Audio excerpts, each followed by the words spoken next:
Hey fellow Viper owners, I'm sitting in front of my 2003 newly purchased Dodge Viper SRT10 convertible, and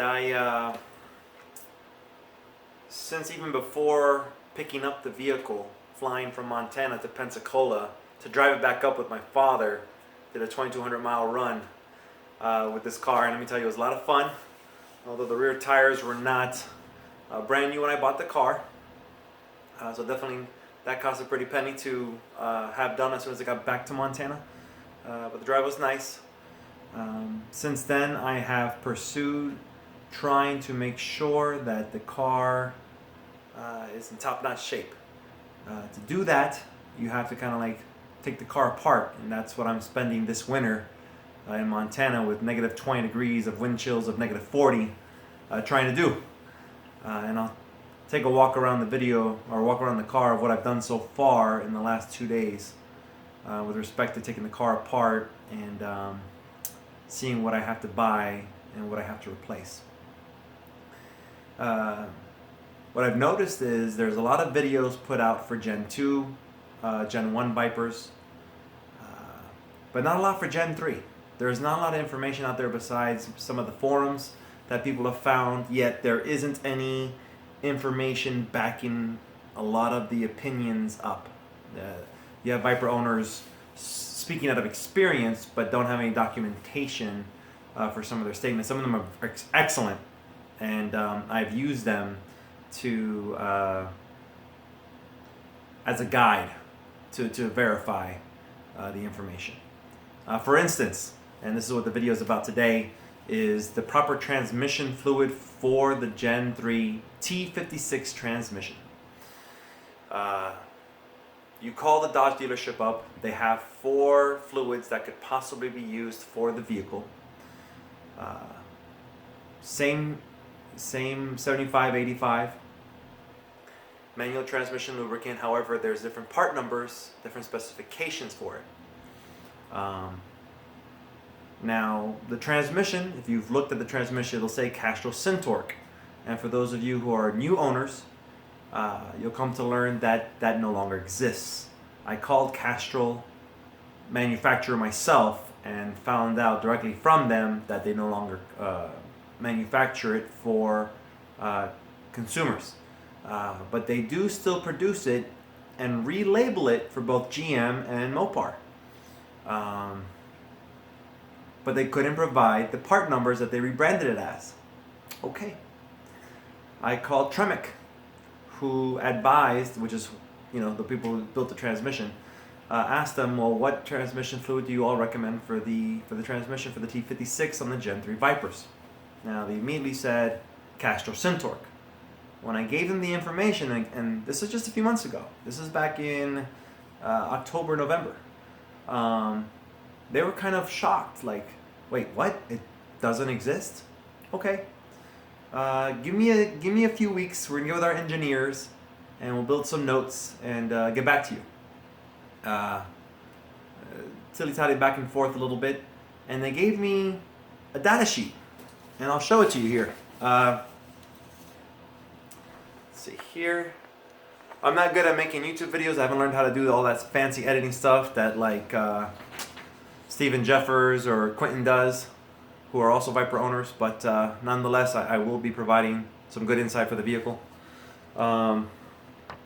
This is a sheet that provides up here for the Viper what fluid capacity and which number relative to this legend down here on what fluid you should have for your vehicle. And I'll read it out to you.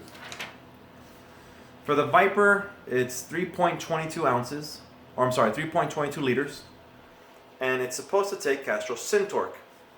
The alternatives are, first off, Dexron III / Mercon ATF, and 4, Mobil 1 synthetic ATF. Now, there are some speculation from a lot of forums that say that the ATF, the Mobil 1 synthetic ATF, could cause some neutral gear noise or neutral. So when the car's in neutral, it'll cause some noise. I can't remember what the proper verbiage is for that, but something that's not supposed to be there. And that was also confirmed by Tremec, that you can expect some neutral gear noise if you are to use the ATF. But Dexron III and Mercon ATF should be fine. If not, Mobil 1 synthetic ATF is also acceptable. But again, the 7585 GL4 Mopar relabeled from Castrol Syntorq is what you should get. And let me pull up the cork here in a second. Let me just go grab it. Stay right there. Don't go anywhere.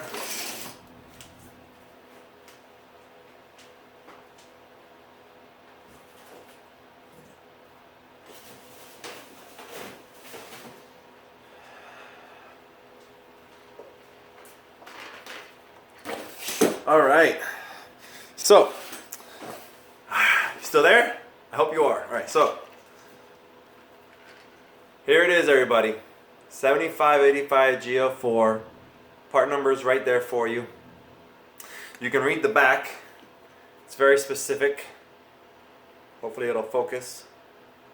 You can pause it there and take a look at what it says. It's very specific. It's a very interesting read. And it definitely hones in on the whole Viper situation with regard to the top paragraphs. Formulated and certain T56 transmissions, check your owner's manual. Well, when I got the service manual, and I'll use this to put the transmission fluid into the transmission, I'll have a video of that in the next week or so when I have time. Kind of a busy guy, like all of you. When I got the service manual sheet, the dealership was nice enough to print out everything from the dealership. Now, when I pull up this packet gives me everything. It gives everything for the Gen 3. Even tells you how to store the vehicle per the dealership. Like if you were to store the dealership, if you were to store the vehicle for 90 days or longer, it tells you how to prepare the car from the dealership. Talks about torque specifications, fluid capacities. But here on the sheet is very, very vague.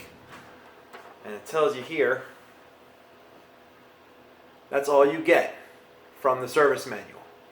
And that's probably why there's so much ambiguity with regard to, well, what is the parts customer service representative supposed to do with that? They pulled up an old catalog and it had, for the T56 transmission, the part number for the transmission fluid that I showed you here a minute ago. So it takes a little less than 4 quarts at $25 a quart. That's $100. And according to this service sheet, it looks like, let me go ahead and pull back to it. So we'll see here. Yep, on this page, the first time you should change your transmission fluid, engine fluid, let me see here. Transmission fluid at 42,000 miles. 42,000 miles is the first time it's recommended to change that I see here. Change oil, change rear axle, suspension ball. Yep. First time it's recommended to change the transmission fluid is at 42,000 miles. And, oh, wait a minute. No. First at 3. Wait, hold on. Let's read the sheet correctly.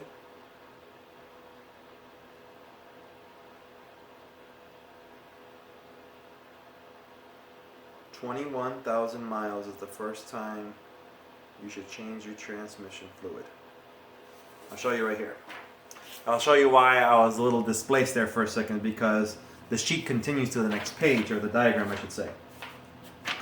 So, and if you guys send me your email, I can send you a copy of this. It's a 16 megabyte file that I scanned all these pages onto a PDF file. But the reason why I was a little lost there is because this sheet, you know, the table here, it goes into that bottom half. So when I said 42,000 miles off the next sheet, that wasn't the case. It's 21,000 miles. This is the first time it's recommended to change the transmission fluid. I don't know if you can see it close enough, if you can zoom in.